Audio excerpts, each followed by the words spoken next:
Senyonga Iga. Okay. So, akozesa obusungu bwe. But why?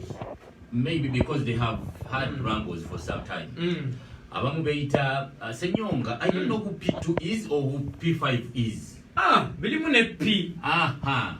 So ngoli agambe ni baba iseko ku P2 naba iseko ku P5. Oshegera. Okay. So biba dawo balina wrangles zabwe. Senyonga has wrangles with Kakande. Wrangles with that one over me ne bakayanja bona. Yes, wawoleka kiri powuliranga abuza abantu abavako mu churches enjawulo.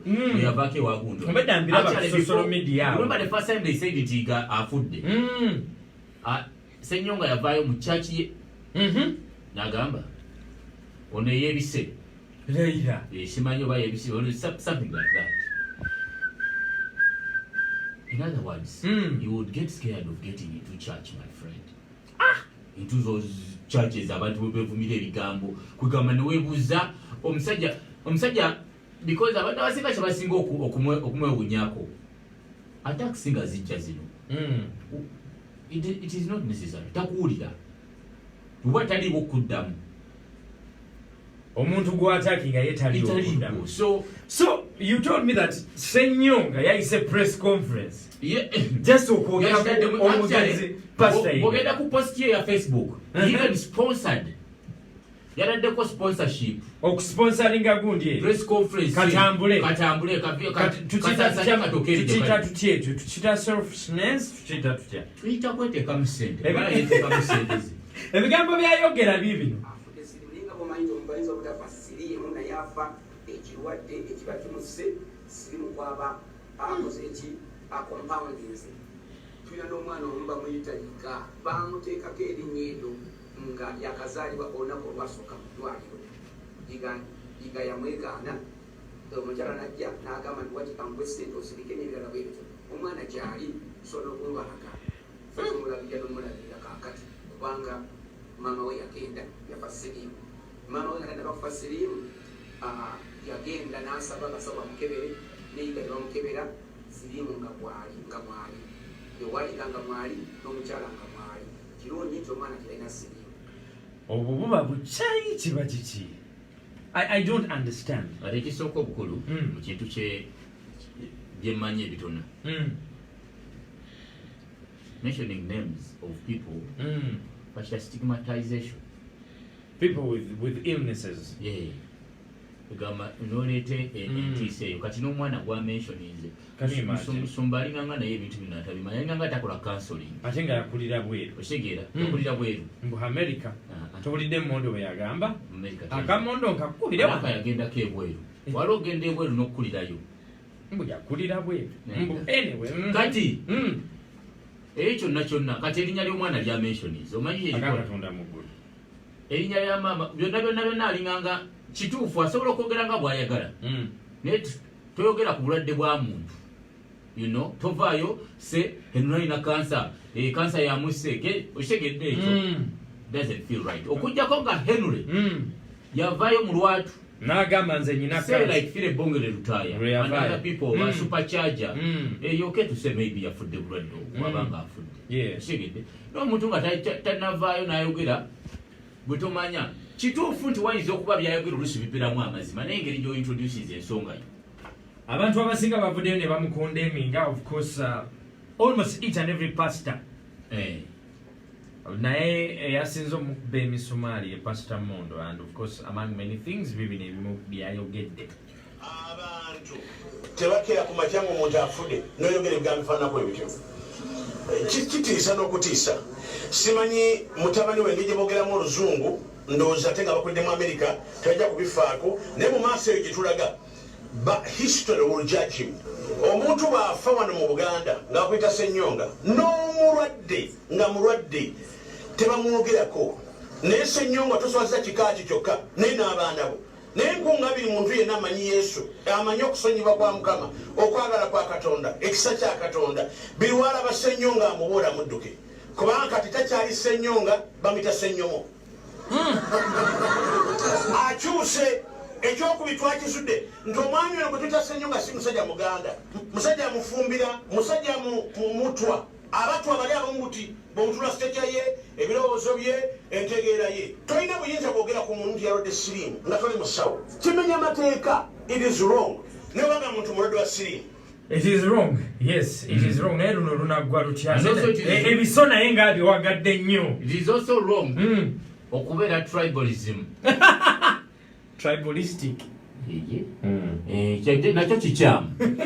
So Ssenyonga I don't believe because it's every time ekampulire Henry sigamba nti abantu abo babeera batuukirivu naye nze omuntu yenna munnaddiini kabeere mudiini oba kabeere musamize kabeere mukulembeze ng'olina abantu b'oliidinga oba oteeka okubeera oba oteeka okubeera nga gwa ekirabirwako ekigambo kyobadde ononya taata.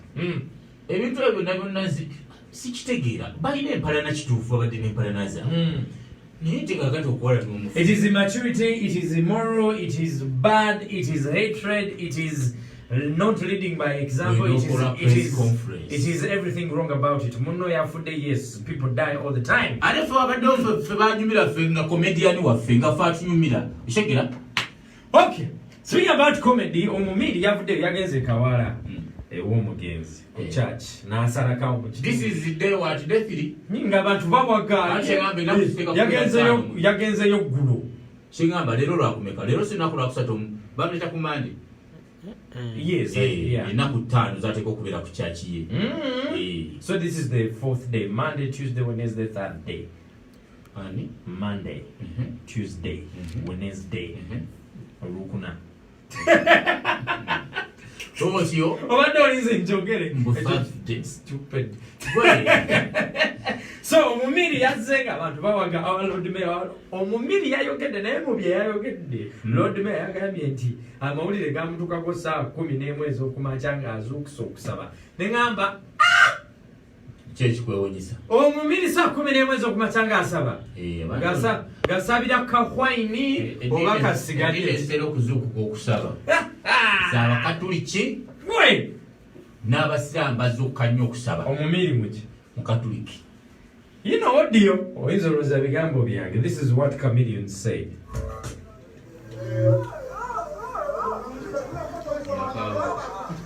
Bawaga Lord Mayor bawulira badeshi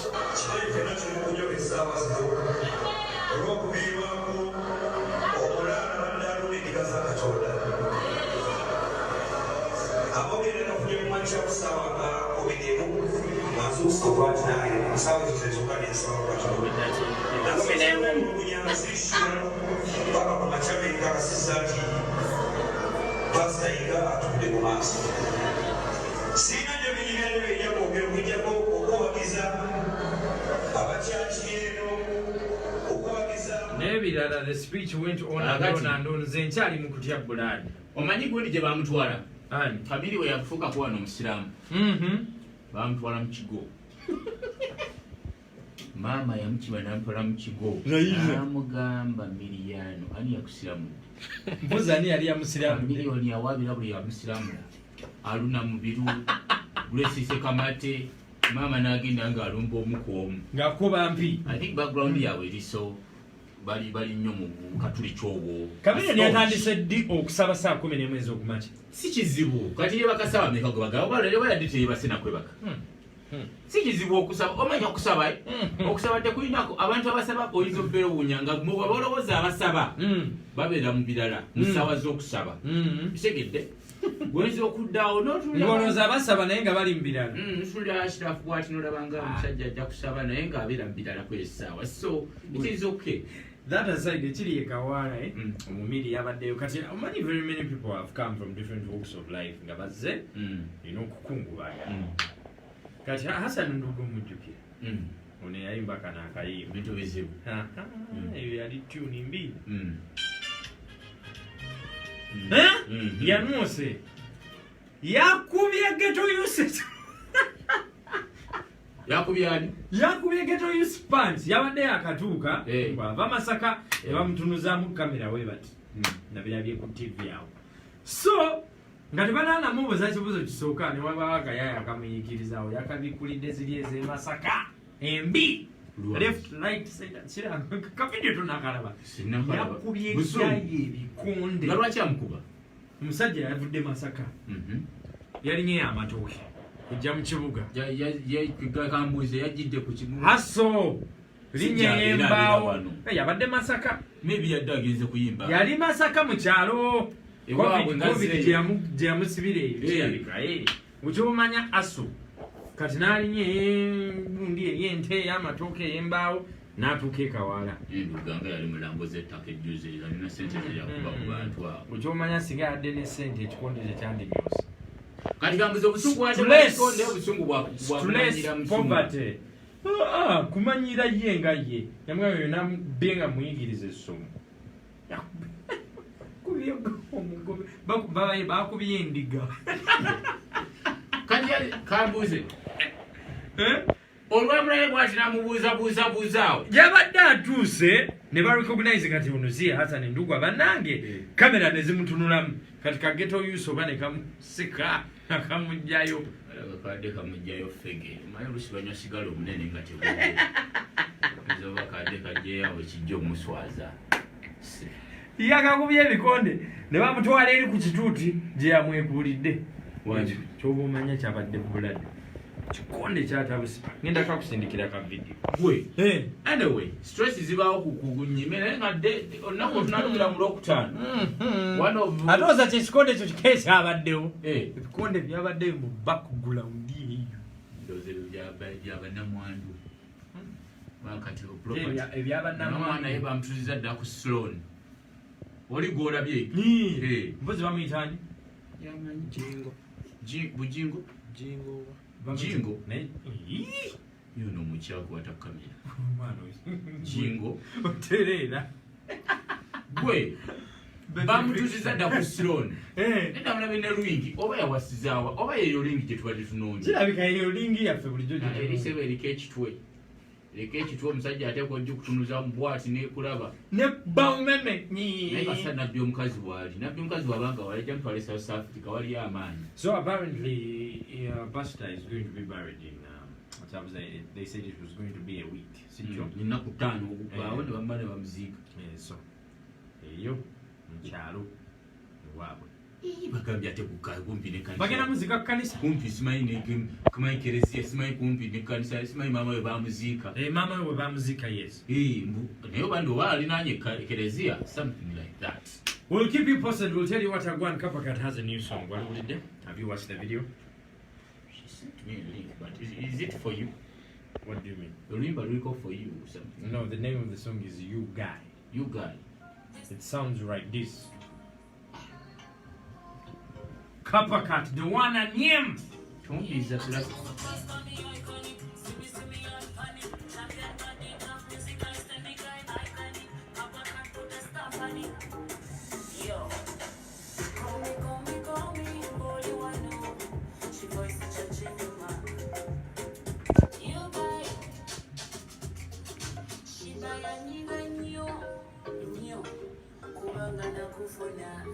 Chimalejo.